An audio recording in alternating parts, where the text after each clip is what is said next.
NPC Unit 2.1 लुप्तशृगालः। कश्चन व्याधः आसीत्। सः एकदा मृगयार्थं वनं गतवान्। बहुकालानन्तरं सः एकं वराहं दृष्टवान्। तं लक्ष्मीकृत्य सः बाणप्रयोगं कृतवान्। वराहस्य शरीरे महान् व्रणः जातः। व्रणितः वराहः कोचेन व्याधस्य उपरि आक्रमणं कृतवान्। स्वीयाभिः तीक्ष्णाभिः दंष्ट्राभिः तस्य शरीरं विदीर्णवान्।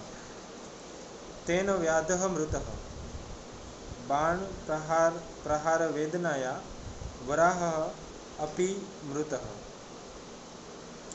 तस्मिन् एव वने कश्चन शृगालः आसीत्। सः अतीव लुब्धः।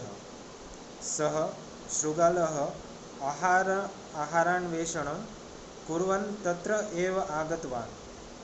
व्याधस्य वराहस्य च मृतं शरीरं सः दृष्टवान्।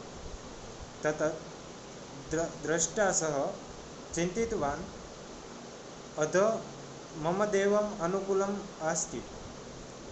यथेष्टम् आहारः विनायासं लब्धः।